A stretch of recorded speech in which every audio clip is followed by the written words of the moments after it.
I never expected a piece of glossy cardstock to punch me in the gut like that.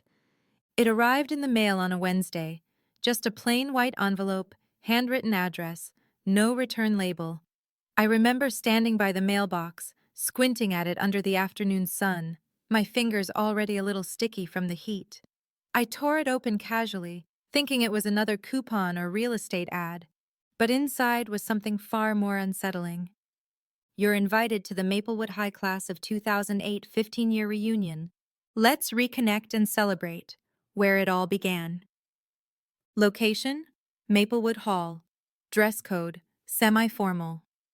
RSVP by May 5th. I just stood there for a second. Maplewood Hall. 15 years. I hadn't seen most of those people since the day I tossed my cap in the air and walked off the football field with nothing but a cracked phone and a whisper of hope in my chest. Back then, I didn't even stay for photos. 15 years. It was enough time to forget names, let go of grudges, maybe even rewrite who you used to be. But the thing about the past, it's patient. It waits in closets and memory boxes and small-town reunions with shiny paper invites. I went inside, dropped the envelope on the counter, and stared at it while my kettle hissed and whined. The invitation just sat there like it was daring me to say no. Part of me didn't want to go, but a bigger part, the stubborn part, the part that survived every hallway whisper and cafeteria sneer, wanted to walk into that building and show them who I had become. I had worked hard, built a name for myself, slowly, without shortcuts. I was no millionaire, no CEO, but I was proud of what I'd earned. Interior design had become more than just a hustle. It was a business now. Word of mouth had turned into a website, then a client list, then my own studio. I could afford to show up looking like something. But then the anxiety crept in, the old voice that whispered, "You don't belong with them. You never did." I shook it off and opened my closet. Now let me tell you something about clothes. People think they're just fabric. But in small towns, clothes are a language. Every thread says something: how much you make, what you value, what crowd you belong to. I didn't have designer bags or stilettos, but I had taste and a budget. So I drove to a few thrift boutiques I loved, those cozy ones where the owners actually care about their racks. I picked out a soft navy wrap dress, mid-length, cinched at the waist, paired it with silver earrings, a soft gray shawl, and some classic nude pumps. Timeless, I thought. Understated. Comfortable. My hair? Natural curls, gently pinned at the sides. Makeup? Light, fresh, confident. Nothing screamed trying too hard. I looked in the mirror and smiled. But what I didn't realize then was that I had underestimated the cruelty of people who never really grow up. On the night of the reunion, I pulled into the Maplewood Hall parking lot, stomach fluttering like I was 16 again. The building looked the same: white brick, ivy on the side, dim lanterns lining the path. A few luxury SUVs lined the drive. I stepped out of my car, stood up straight, and told myself, "You have every right to be here." Inside, the music was already playing, and the air smelled like cologne, red wine, and overcooked appetizers. Laughter bubbled from all corners of the room, and sequins sparkled under the chandeliers. That's when I saw them. A group of former cheerleaders, still glowing, still grouped like nothing had changed. At the center, Vanessa Blake. Same perfect teeth, same smug smile, just more filtered now, thanks to Instagram. Her dress clung to her like it was afraid to let go, bold red with a slit high enough to reveal ambition or insecurity. I still couldn't tell the difference. She turned, looked me up and down, and didn't even try to hide the laugh. "Oh, wow," she said, nudging the girl beside her. "I didn't know vintage meant 2005 JCPenney." Another one added, "Or that semi-formal meant church potluck attire." They chuckled like I couldn't hear, like I wasn't 3 feet away. My face burned, but I smiled. Not fake, just tight. Controlled. I walked past them without a word and headed for the bar. In my head, I wanted to scream, I chose this dress. I built a business in these shoes. I pay my rent with clients who respect me, not followers who like me for filters. But I said nothing. I just sipped my sparkling water and nodded along as a former classmate awkwardly tried to remember my name. That night, I didn't dance. I didn't stay for the group photo. I didn't even finish my drink. I walked out of Maplewood Hall, into the thick, warm night air, my heels clicking on the pavement. And that's when it hit me. Not the insult, not the laughter, the venue. Maplewood Hall. I turned around, looked at the glowing windows of the building behind me, and whispered to myself, I wonder how much this place costs. You ever feel like you're walking into a memory, but the memory doesn't want you back? That's how I felt stepping into Maplewood Hall that night. The building hadn't changed much since our senior prom. Same crystal chandeliers, same heavy velvet curtains pulled back to reveal aging windows. The walls still held that off-white color that never quite managed to feel clean. It was a place stuck in time, and for a moment so was I. Except this time, I didn't come with wide eyes and dreams. I came with heels that hurt, and a name tag that stuck slightly crooked on my chest. Rachel Monroe. Still didn't ring bells for most people, apparently. I walked past a long banquet table filled with cold shrimp and crumpled napkins. People were already breaking into cliques. The same ones from high school, only older, some with new noses, some with smaller waists, all still playing that silent game of who mattered more. A few people nodded as I passed. Some offered polite smiles. But then came the moment that cracked the air. I was near the fireplace, admiring the old stonework when I heard it. Vanessa's voice, that syrupy, overconfident tone that once ran the school hallways like a megaphone. Is that... Oh my God, that is Rachel. Rachel Monroe. From... Didn't you used to wear that denim backpack with the cartoon pins? Her voice dripped with mock awe, like she was discovering some rare vintage object in a dusty attic. I turned. She was flanked by her usual satellites, Jessie, Amber, a few others whose names I hadn't cared to remember, but whose laughs I could still recognize from years ago. She looked me up and down, head tilted, pretending to assess. I love that you're still doing your own thing, she said, barely containing the smirk. Like, not everyone can pull off. Is that a shawl? Amber chimed in. Yeah, it's very librarian chic. So bold to come as yourself. That takes guts. And then they laughed. Not cruel and loud. No, the kind that's worse. Tight-lipped, sideways, like they were all in on the joke and I was just too dense to get it. I felt like I was 16 again, wearing a hand-me-down dress to winter formal, waiting for a slow dance that never came, pretending I didn't care. But I cared. I felt every word, every implication, that I didn't belong, that I hadn't evolved, that I was still the charity case kid who didn't get it. Only this time, I didn't break. I didn't cry. I smiled. I smiled so hard my jaw hurt. I smiled until it wasn't fake anymore, because something clicked inside me. While they were busy judging the fabric of my dress, I was judging the structure of the building. While they mocked my shawl, I noticed the outdated lighting fixtures, the cracked molding in the entryway, the scuffed wooden floors that hadn't seen polish in years. I saw opportunity where they saw a joke. Nice to see you again, Vanessa, I said simply. She blinked, probably surprised I hadn't bitten back, that I wasn't shrinking. Then she laughed like I had just told a great joke.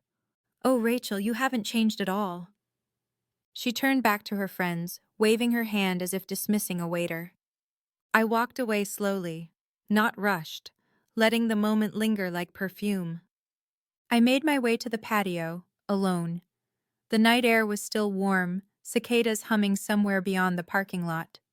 I leaned against the railing, looking out at the lot of cars I couldn't afford in high school, and I thought, she's right. I hadn't changed. I still wore what felt right to me. I still walked into rooms where I knew I wouldn't be welcomed. I still believed that people could surprise you. But I wasn't that girl anymore, because that girl would have gone home and cried. I didn't. I stayed. Not because I wanted to, but because I wanted to remember. Every snide look, every stifled laugh, every whispered judgment disguised as a compliment. It was all fuel. I watched as people toasted glasses, exchanged business cards, bragged about kids and cars and careers, and all I could think was, I've built something too. It just doesn't sparkle under cheap chandeliers. Later that night, I left without saying goodbye. I passed the DJ, still stuck in 2010 with his playlist. I passed the buffet table, now a wasteland of empty trays and half-eaten cake. I passed the photographer, snapping staged memories for people who never really liked each other. And as I opened the door to leave, I turned back for just a second.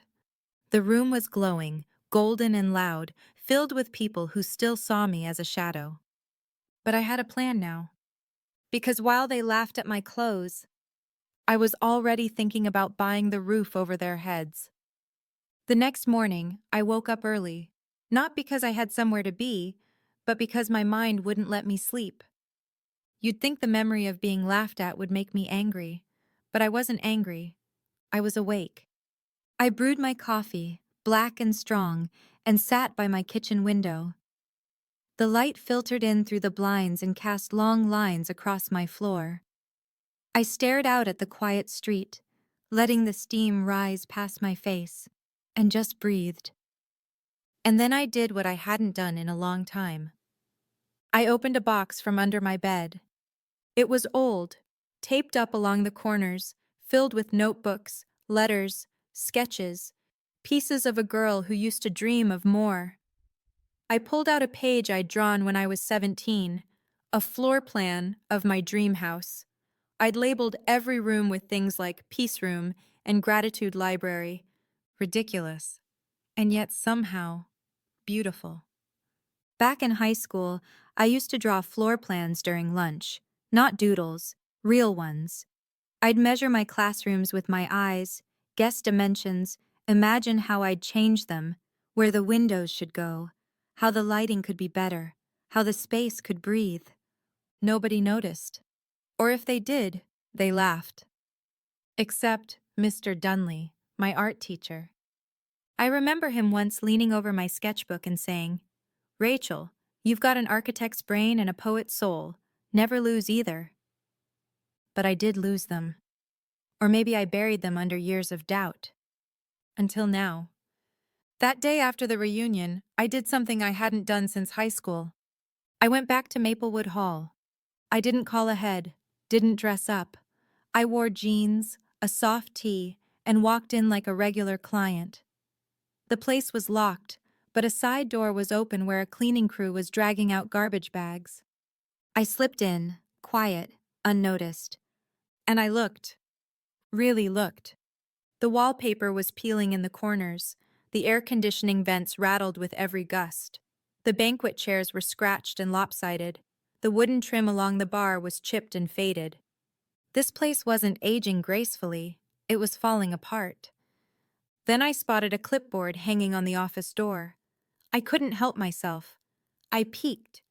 Bookings were sparse. A wedding here. A business seminar there. The calendar had more empty dates than filled ones. This place, it wasn't thriving. It was struggling. The thought hit me like a jolt. What if I bought it? I laughed to myself right there in the dusty hallway. Me? Buy Maplewood Hall? The place where I got mocked 24 hours ago? But the more I thought about it, the less insane it sounded. I had some savings. I had a good credit score. I had loyal clients who trusted my vision. And most importantly, I had a reason. I left that building with one plan and one plan only. Find out who owned it and what it would take to buy it. Back home, I started digging. Turns out, Maplewood Hall was owned by a couple nearing retirement. They lived 2 towns over. Their kids had no interest in taking it over. They'd been trying to sell for the past year, but no bites. Too much work needed, too little foot traffic. They were tired. I emailed them under my business name, RM Interior Concepts. I didn't sign my full name. Not yet. I simply asked for a meeting to discuss a potential business acquisition. They replied the next day. We scheduled a walkthrough, and when I stepped into that building for the second time in 48 hours, something had shifted. I wasn't Rachel Monroe, the girl who got mocked for her clothes. I was Rachel Monroe, businesswoman, designer, strategist.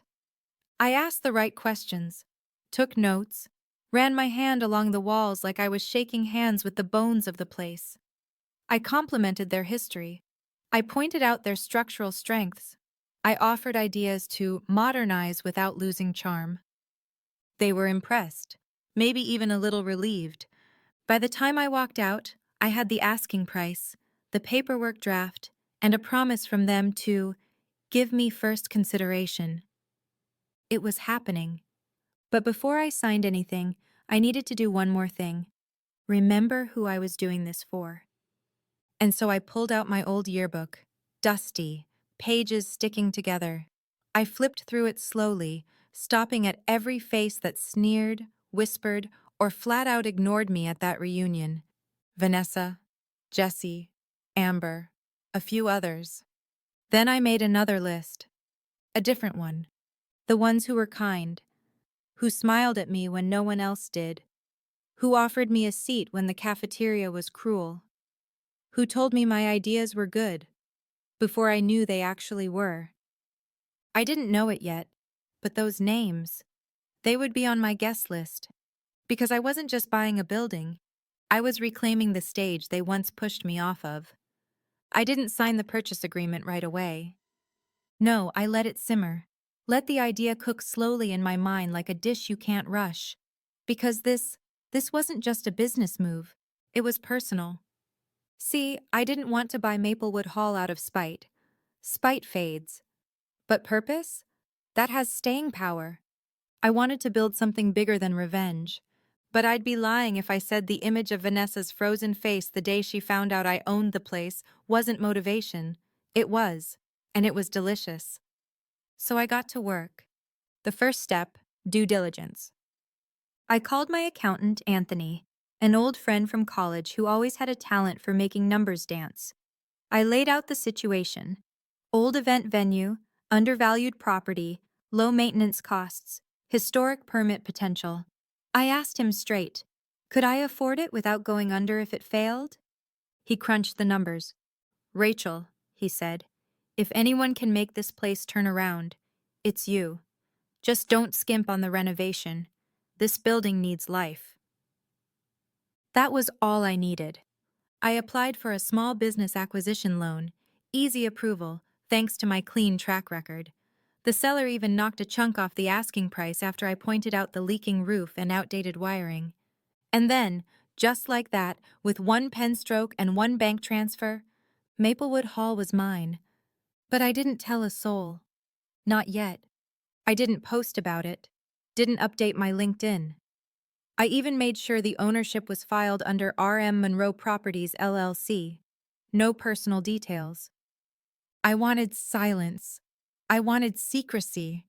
I wanted every person who had laughed at me to walk right into my building next year, without having the faintest clue whose name was on the deed. And while I waited for that perfect moment, I transformed it. I hired a small team, contractors I trusted from past design gigs. We met late at night, or during weekday lulls when the building was closed. No press, no flyers, no grand signs. Just quiet work, meticulous, intentional. Gone were the faded walls. I replaced them with hand-brushed charcoal paint and soft cream wainscoting. We tore up the yellowing carpet and laid down dark oak floors that clicked confidently under every step.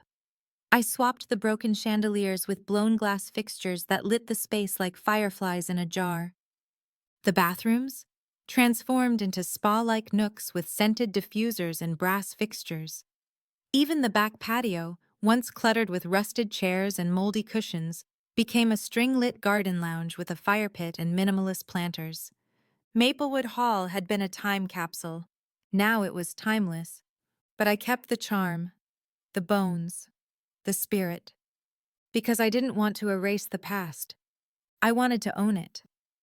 One afternoon, while choosing new window treatments, I stood near the entryway, the same one I walked through the night of the reunion. I could still hear Vanessa's laugh echoing down the hallway, still feel the weight of their eyes as they scanned my dress and dismissed me. Only now, I wasn't trembling. I was designing. That was when the spark of revenge stopped flickering and started burning. I pulled out my phone, opened the Maplewood Hall event calendar, and smiled. The next reunion? Already scheduled for May of next year, booked and confirmed before the purchase changed hands, which meant they thought they had the venue locked. Perfect. I scrolled through the contract, and sure enough, a small clause jumped out at me. The venue owner reserves the right to cancel bookings at their discretion in case of structural issues, scheduling conflicts, or client breach of contract. Oh, how wonderfully vague. I closed the app and whispered aloud, "Let the countdown begin." Because here's what I decided. I wouldn't cancel them right away. No, that would give them time to plan something new, to recover, to save face. Instead, I'd wait. Let them keep thinking everything was in motion. Let them send out invites, book a DJ, buy dresses and tuxedos. Let Vanessa pick out her dress and imagine her moment in the spotlight. And then, when the curtain was nearly about to rise, I'd pull it. But not cruelly, not publicly, not with malice, with elegance, with professionalism, with an email that read, "Dear Reunion Planning Committee, unfortunately, due to venue updates and internal restructuring, your event reservation for Maplewood Hall must be canceled. We apologize for the inconvenience." Simple. Clean. I'd even refund the deposit. Because this wasn't petty. This was poetry. Still, part of me felt a whisper of guilt. Was I becoming what they once were? Vindictive? Cold? Vengeful? But then I remembered how they made me feel, how their laughter turned a moment of confidence into shame, how they didn't hesitate to tear someone down just for fun. I wasn't doing this to hurt them.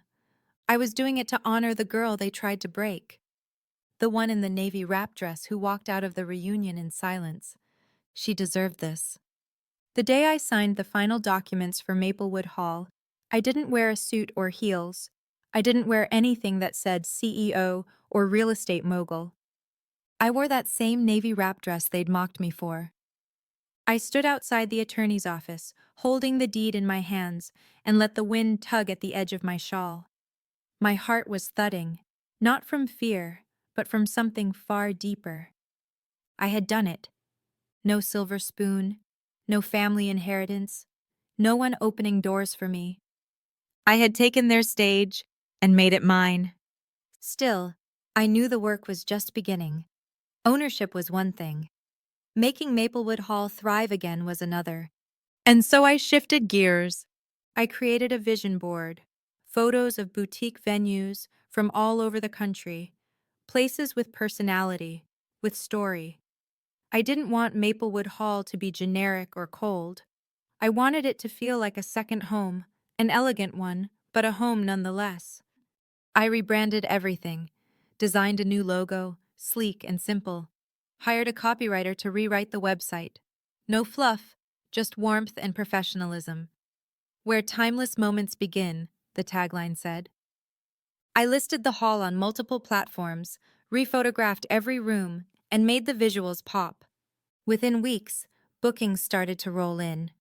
A retirement party for a doctor and his wife, a wedding for a couple in their 60s who'd eloped young and never had a proper ceremony, a poetry reading hosted by a local author whose work I'd admired for years. Each event felt like a stitch, mending the worn-out fabric of the venue's reputation. But behind the scenes, I was preparing for something else. Something only I knew was coming. The reunion. It was scheduled for May 18th. That gave me 8 months. 8 months to make this place unrecognizable, in the best way possible. 8 months to build the perfect moment. Meanwhile, I started seeing familiar faces again. People from high school who never spoke to me before suddenly noticed I existed. One reached out on social media, asking about renting the hall for a fundraiser. Another, Vanessa's former sidekick Amber, emailed asking for a loyalty discount on a bridal shower she was throwing. I read her message twice. Did she even realize I was the owner? Probably not. And that was perfect. I politely declined the discount and recommended our standard packages. She booked it anyway. So I showed up the day of her event, dressed professionally, clipboard in hand. Amber blinked when she saw me. Wait, Rachel? I smiled. Hi, Amber. I'm the venue director. I just wanted to make sure everything looked exactly how you imagined. She fumbled for words. Oh, wow, I didn't realize. It's okay, I said, still smiling. Most people don't. She stammered something about how amazing the place looked, how it had never felt so classy. I nodded. We've done a lot of work. And as she walked away, I turned and caught a glimpse of myself in one of the ornate mirrors we'd installed in the main hallway. And I didn't see the girl from high school anymore. I saw a woman who had rewritten her own narrative. The months rolled by faster than I expected. Bookings kept flowing. The staff grew. We added soft jazz music to the garden lounge, held art exhibits in the side room, even had a local news crew come in and do a feature on small-town elegance, the revival of Maplewood Hall. I didn't ask to be interviewed. I let my manager do the talking. I stayed behind the scenes, quietly watching it all unfold. And in the background, I counted down the days. When the reunion planning committee emailed Rachel Monroe Properties asking about their reservation, I confirmed it as expected. They were thrilled, and still clueless. They sent over their itinerary: cocktail hour, slideshow, speeches, group photo. They requested specific lighting and audio setups, which I pretended to forward to the technical team.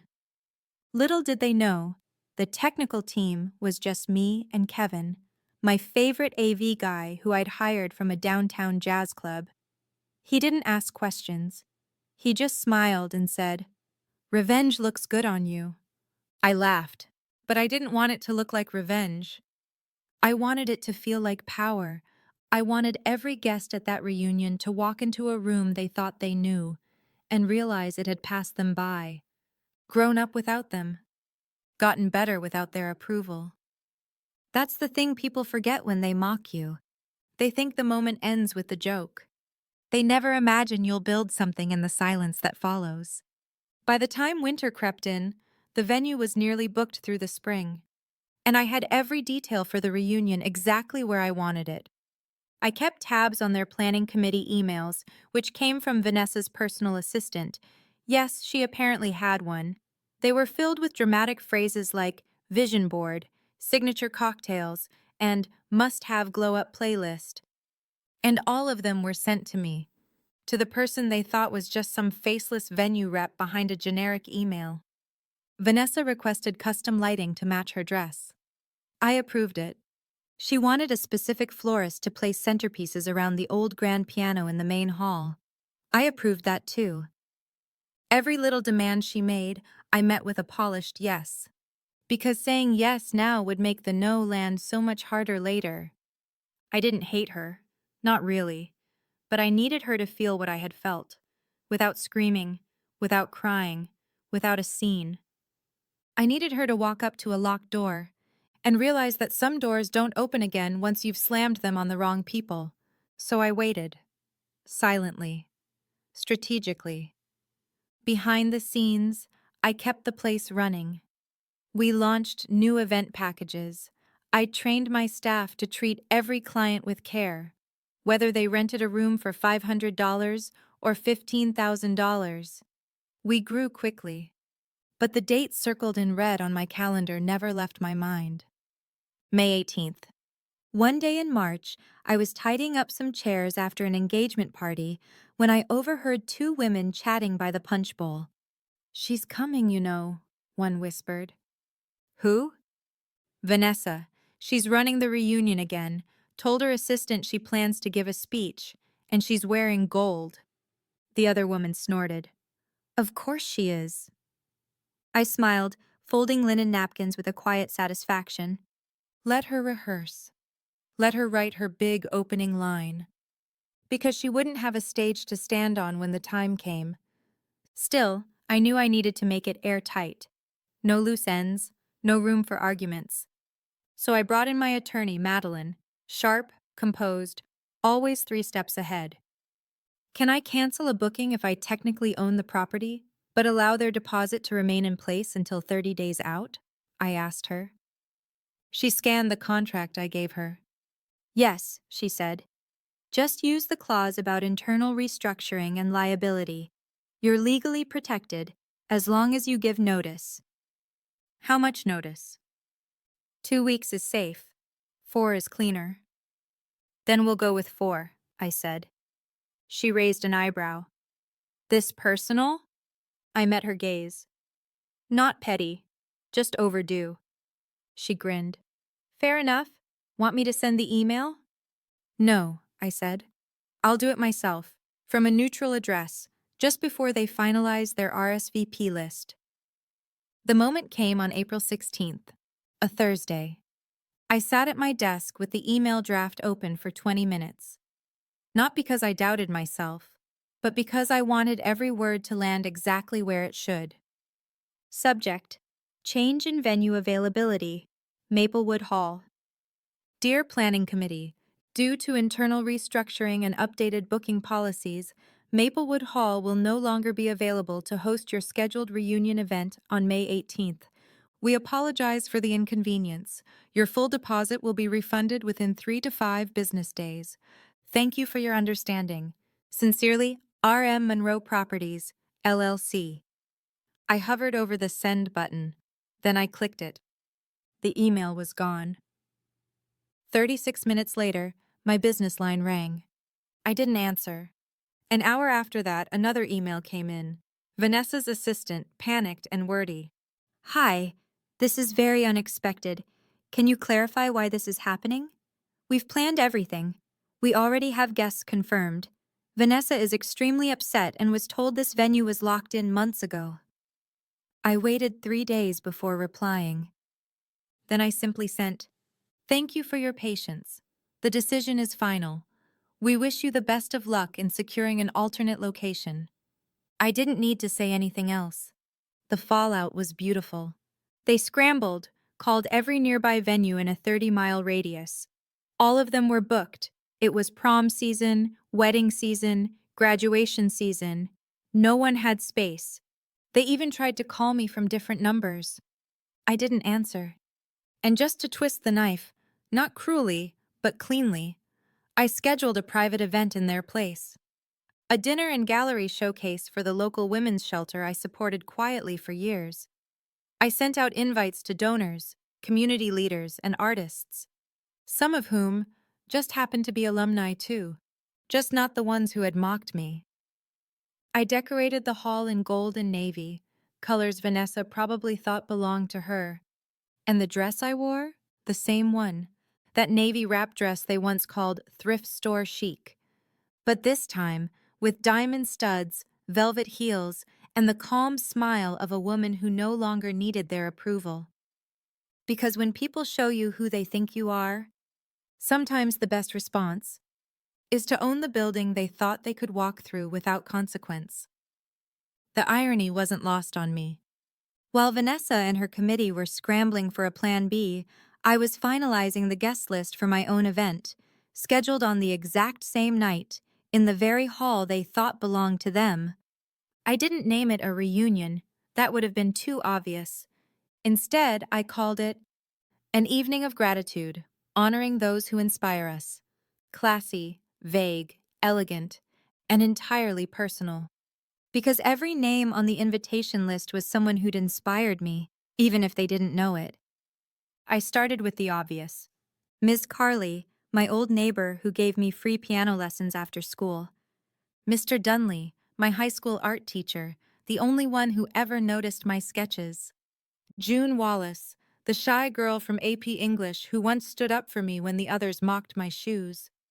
Even Tim, the quiet boy who worked at the grocery store and always asked how my mom was doing after she got sick. I reached out carefully, personally. No assistance, no emails, just handwritten notes or direct calls. Hi, this is Rachel Monroe. I'm organizing a private dinner at Maplewood Hall next month. I'd love for you to come as my guest. No speeches, no pressure, just a thank you for something you probably don't even remember doing. Most were surprised, some were emotional. All of them said yes. And when the RSVP cards started arriving one by one, each envelope felt like a tiny, silent redemption. The event was private. No public listing, no social media post.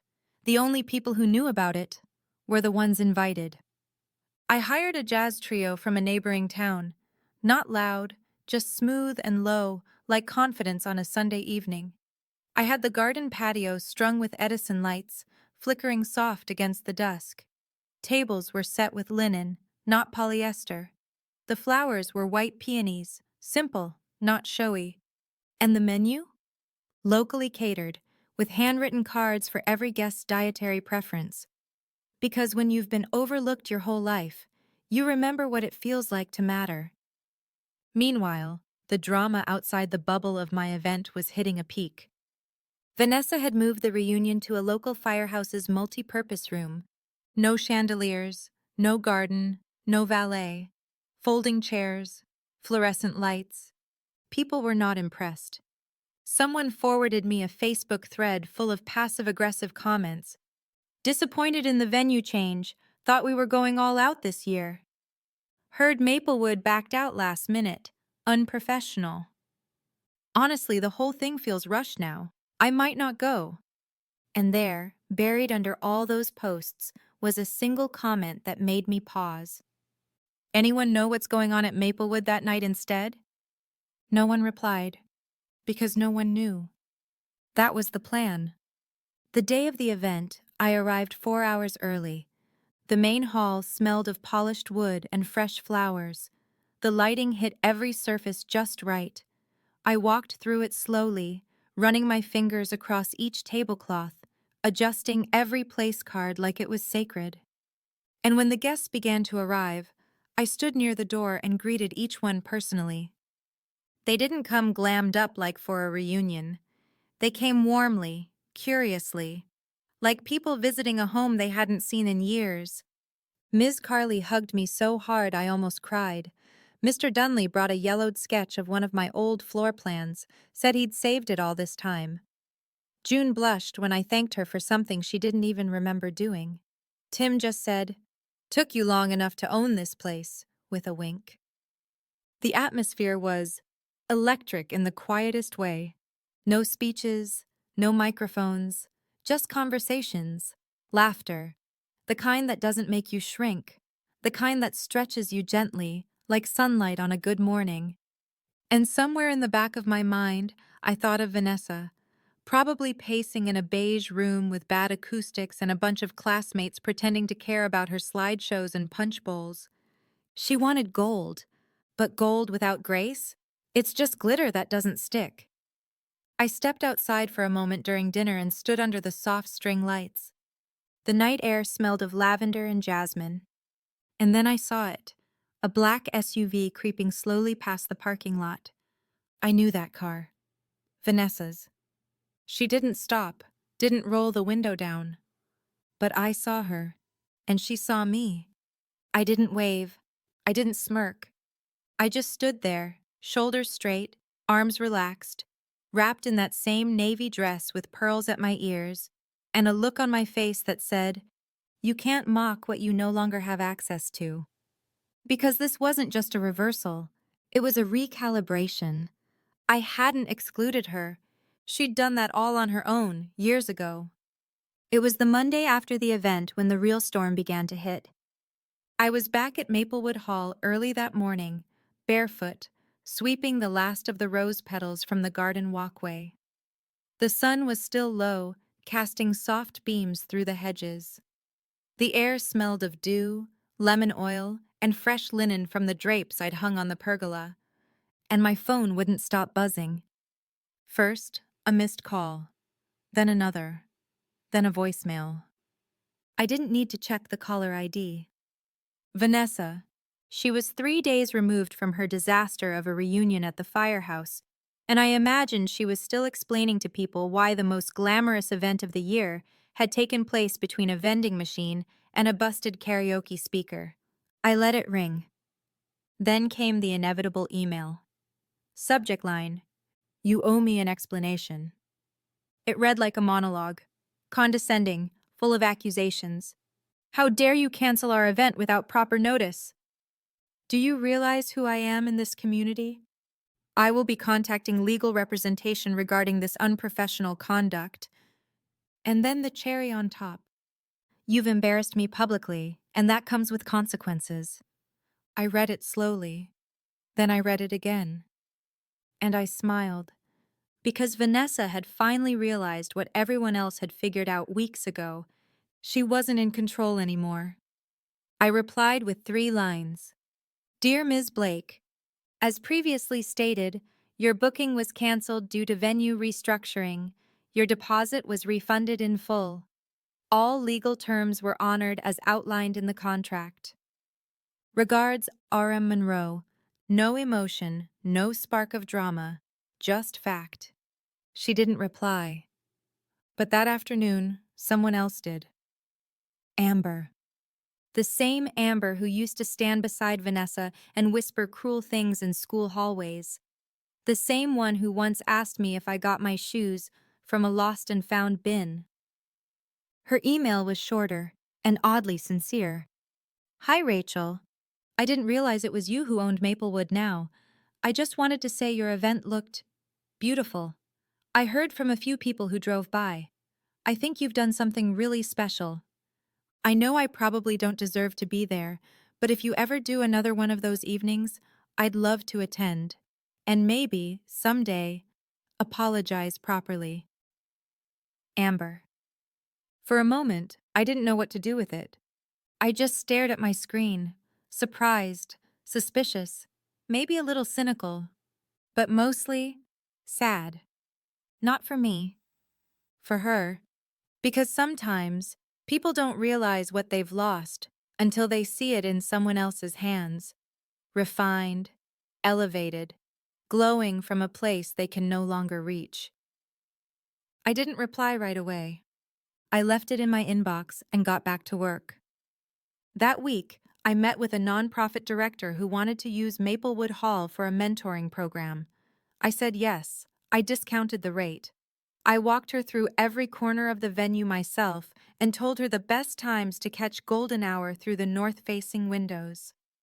Later, I saw a young woman sitting in the same spot I'd stood during the reunion, the same place Vanessa and her friends had mocked me. She was sketching in a notebook. Her hair was frizzy, her shoes were scuffed, but her eyes? Focused, determined. I leaned over and said, "What are you drawing?" She hesitated. Just an idea for how the front entrance could look. I know I'm just here with the community group, but I really love buildings. I want to design them someday." I paused. Then I handed her my card. "Come back next week," I said. "Let me show you something. Because what's the point of owning something powerful if you don't use it to open doors for people who were once kept outside like you were?" By Friday, word had spread. Not just about the failed reunion, but about who I really was. People started whispering at the local cafe, at the gym, even outside the florist's shop. "Did you hear? Rachel Monroe bought Maplewood Hall. She owns it." Some were surprised, some were impressed, some were uncomfortable. That last part made me smile. Not because I wanted to make them squirm, but because they'd spent so long defining me by what I lacked. Now they had to reframe me entirely, not as a punchline, but as a pillar. One afternoon, I got a message request on Facebook. It was from someone I hadn't seen since senior year. Paul, the guy who sat behind me in chemistry and used to steal my calculator. Hey, just wanted to say I was wrong about you. Saw the photos. Maplewood looks incredible. You turned it into something unforgettable. I didn't respond. I didn't need to. Some things don't require a conversation. Sometimes silence is the only reply you owe people who only valued your worth after it became undeniable. The Saturday after the event, just as the sunset spilled gold across the hardwood floors of Maplewood Hall, I received a message I didn't expect. A handwritten envelope slid through the door slot. No return address, just my name in tight, looping script. Inside was a short note. If you'll have me, I'd love to stop by the venue next week. I've heard what you've done with the place. It would mean a lot to see it again. Mr. Dunley. I froze, the note trembling slightly in my hand. Mr. Dunley, my high school art teacher, the one person who ever made me feel seen in that entire building, the man who once leaned over my sketchbook and whispered, This is more than a hobby." He'd been retired for almost a decade now. The last I heard, he'd moved to a smaller town, bought a cabin near a lake, and disappeared into quiet living. But he remembered me. And now, he wanted to see what I'd built. The following Tuesday, I waited near the front door just before noon. I'd set the coffee pot to brew, put out fresh scones from the local bakery, sprayed a little lavender oil in the entryway like I always did when someone special was coming. Then I heard the door creak open. There he was. Older, of course. Thinner. His hair was snow white now, pulled back into a neat ponytail. He wore a beige sweater, worn at the sleeves, and carried a cane. Not because he needed it to walk, but because he used it to pause and point at details. "Rachel," he said, voice gravelly but kind. "This place." He trailed off as his eyes scanned the room. And then, he smiled. Slowly. Like someone remembering the tune of a song they hadn't heard in years. "You did it." I guided him through the main hall, explaining the renovations, the soundproofing we'd added, the new window treatments, the restored crown molding that once lay hidden beneath a false ceiling. He nodded at each detail, sometimes closing his eyes to imagine what it once was, what it had become. We stopped in the lounge where the fireplace burned softly. I handed him a mug of coffee and sat across from him. "I don't think I ever thanked you," I said, voice barely above a whisper. "For what?" he asked. "For seeing me when no one else did." He chuckled. "Rachel, you weren't invisible. You were just early, ahead of them. That's why they didn't understand you. You didn't fit into their boxes, and that scared them." I stared at the fire. They called me cheap, mocked what I wore, laughed like I didn't matter. Even now, some of them still don't see it, still think I was just lucky. Mr. Dunley leaned forward, tapping the table lightly with his cane. "Let me tell you something about people who rely on luck to explain someone else's success," he said. "They're the ones who never did the work, because the work doesn't lie." We sat in silence for a few moments, the weight of his words filling the space between us. Then he reached into his coat pocket and pulled out something I hadn't seen in years. A folded page from my high school sketchbook, one of my earliest drawings. A crude layout of a hall, with my teenage notes scribbled in the margins. "Found it in an old box," he said. "Thought you might want it back." I took it from him with both hands, feeling the paper's edges, its history. "That," he added, "was the first time I saw someone design with emotion. You didn't just draw walls, you drew stories." I blinked quickly, brushing away a tear that threatened to escape. We talked for an hour after that, about art, about memory, about how some places aren't just buildings, they're battlegrounds, and how some people don't just survive them, they reclaim them. Before he left, he stood by the entrance and turned back. Whatever they said to you back then, he murmured, was never about you. It was about what they lacked. And then he walked out into the warm afternoon sun, his cane tapping rhythmically against the stone steps I'd restored myself. I stood there a while after he left, holding that old sketch in one hand, the present all around me. That night, I framed it, hung it in my private office, right above my desk, where contracts and calendars usually cluttered the space. Because that page was more than paper. It was proof. Proof that even when others mock you, even when they call you cheap, even when they turn your self-worth into a punchline, there is always a version of your future that holds you in higher regard. And sometimes, if you work hard enough, you get to live in that version. A few weeks later, just as spring rolled into summer, I received another message. This one wasn't handwritten. It came through the venue website's contact form. Polished, precise, like someone trying very hard to sound professional while swallowing pride. Hi, I'm reaching out on behalf of Vanessa Blake. She would like to schedule a private event at Maplewood Hall. Small guest list, upscale dinner, mid-June. Please let us know your availability. She is very flexible with dates. It was signed, Shayla, personal assistant to Vanessa Blake. I stared at the message for a long time, not because I didn't know what to say, but because 1,000 responses flashed through my mind, and none of them felt quite right. I could have laughed. I could have said no with venom. I could have sent back a list of dress codes and asked, would polyester be acceptable this time? But instead, I sat with it. Let it marinate like I always do when emotions stir too loudly. I took a slow breath. Then I opened my calendar and carefully marked a big red X over the entire month of June. Not because I was busy, but because I chose to be. Then I crafted my reply. Dear Shayla, thank you for your inquiry. Unfortunately, Maplewood Hall will not be available for private bookings during the requested time frame. We wish Ms. Blake the best with her event planning. Warm regards, Rachel Monroe, owner, Maplewood Hall. Simple, civil, final, and not one word more than needed. I hit send. Then I got up from my chair, walked out into the main hall, and turned on the lights, just to watch the room glow. Sometimes closure isn't a conversation. It's a choice. And I chose peace. But peace doesn't mean silence. 2 days later, Vanessa showed up.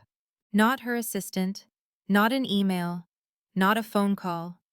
Her, in person. I was in the back patio garden, deadheading the roses before a bridal rehearsal, when one of my staff peeked out and whispered, Rachel? There's someone at the front desk asking for you. Says she knows you. I wiped my hands, smoothed my apron, and walked through the hall toward the front. And there she was, Vanessa Blake. Still stunning, still styled, but different, less polished. Her lipstick slightly smudged at the corner, her heels digging too hard into the carpet, as if unsure whether to stay or run. Rachel, she said, her voice tight, maybe rehearsed. Vanessa, I replied, leaning casually against the reception counter. I didn't realize that you actually owned the place, not just worked here. I smiled. A lot of people didn't. She looked around the hall, like she was seeing it for the first time, not as a background for her spotlight, but as something larger than her presence. It's beautiful, she admitted. Really beautiful. You've done something amazing. I nodded. Thank you. A pause. Then she laughed softly, awkwardly. Funny, isn't it? All those years ago, this was where we celebrated prom. Remember that? I remember. And then last year, her voice trailed off. I said nothing. She fiddled with the strap on her purse. I heard about the dinner, the people you invited, the night we were supposed to… Well, I suppose I don't need to say it. I raised an eyebrow. You mean the night you assumed this space still belonged to you? She blinked, caught, flushed. I never meant to. Yes, I interrupted gently. You did. She froze. But that's okay. Because I'm not here to make you feel bad, Vanessa. I don't need that. She shifted, unsure of what to do with my calm. I came to ask, she began again, if there's any way I could host something here. Not the reunion. Something smaller. Maybe a brunch. I didn't speak right away. Then I said, Vanessa, you and your friends spent years treating me like I didn't belong. Then you laughed when I tried to walk through the front door with my head held high. And now, you want to rent the building I built out of everything you tried to tear down? Her face paled. I'm not trying to take it from you, she whispered. I nodded slowly. I know. She waited. For what? I don't know. Forgiveness? A pass? But I wasn't there to offer either. I looked her square in the eye and said, This place isn't about you anymore. And then I turned and walked away. She didn't follow. I heard the soft click of the front door closing behind her. I never saw her in person again. And that was the most satisfying part, because in that moment, I didn't have to shout, I didn't have to argue, I didn't have to prove anything. I simply stood in the truth of who I'd become, and let her walk out of it. I never planned for the story to go public. It wasn't some master scheme to get headlines or a social media spotlight. I wasn't looking for applause. But when truth carries weight, it travels. It started with a blog post. A local lifestyle columnist named Dana, who had attended our evening of gratitude, wrote a soft, reflective piece titled, The Woman Who Transformed Maplewood Hall and Herself. She mentioned how the once forgotten venue had become the town's crown jewel. She highlighted our community events, our free bookings for women's support groups, our new mentoring sessions for young designers. But the paragraph that caught fire was this. I later learned that Rachel Monroe, the woman behind the transformation, was once a student at Maplewood High. A girl mocked for her clothes at prom, a girl excluded from the spotlight. And now, she owns the stage everyone else once danced on. That paragraph exploded, shared, quoted, reposted. People in town started talking, then people outside of town. Next came the local paper, then a state-level magazine, then a YouTube channel that does small-town redemption interviews reached out. I ignored most of the noise. But I couldn't ignore the shift in the air. People who once walked past me now paused to speak. Former classmates sent messages of awe, admiration, and in some cases, apologies that arrived 2 decades too late. One message came from Brittany, someone who had never directly insulted me in school, but who'd laughed long enough to let the damage land. I read the article she wrote. I'm embarrassed I never saw who you were. You've done something incredible, and I just wanted you to know. I'm sorry. I read it 3 times, then closed it. Because sometimes the best apology is distance. Not rejection, just non-engagement. Not everything needs a ribbon tied around it. Meanwhile, Vanessa? She posted a cryptic quote on her Instagram. Some people hold on to things longer than they should. Just remember who you used to be isn't who you have to be forever. The comments were a mix of sympathy and curiosity. Wait, is this about Maplewood? Heard you got replaced? Sounds like someone's still bitter. She deleted it a few hours later. That's the thing about power. It doesn't scream when it's real. It whispers. It flows. It stays steady when others are spinning. A week later, I was walking down Main Street when I passed the boutique that used to sell all the expensive clothes we couldn't afford in high school. The owner, Celeste, stood in the doorway. She used to give girls like Vanessa private fittings and turn the other way when girls like me asked if there were any clearance racks in the back. She called out to me. Rachel! I stopped. You know, she said, brushing her blonde bob back with a practiced flick. I read about you. I always knew you'd do something great. I smiled softly. No, Celeste, you didn't.